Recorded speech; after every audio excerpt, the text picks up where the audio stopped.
Что такое современное российское военно-политическое руководство, включая Путина самого? Это Путин игрок очень высокого класса. Но он тоже не свободен от... Его история мажет на бутерброд, чтобы он был, нес историческую миссию.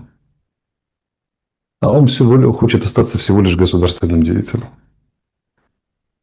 Вот смотрите, вот с точки зрения, смотрим из некой альтернативной Москвы.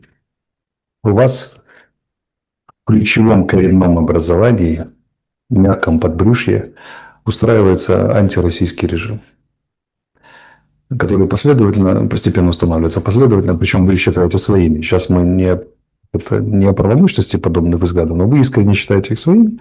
И вот из них из русских людей делают антирусских. Из 50 миллионов, более того, как сейчас изо всех сил вступим в НАТО, агрессивный блок, существования которого на границах или там в пределах своей зоны влияния вы не можете допустить ни при каких обстоятельствах.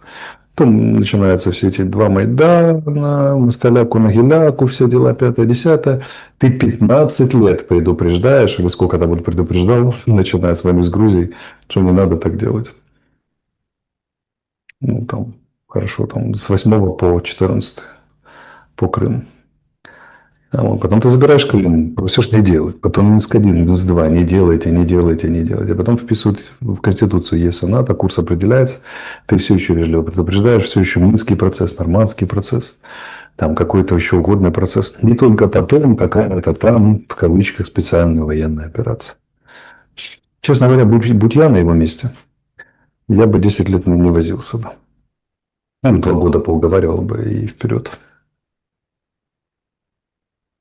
Так объективно сидя на их месте. Он не хочет. Он человек, который оттягивает решения. Ему там просто история велит делать определенные совершенно вещи максимально. И знаете, вот это все правление Путина, его способы соотноситься с Западом, с той же Украиной и принимать решения в международной политике, очень напоминает заседание Совета национальной безопасности и обороны России накануне вторжения в Украину.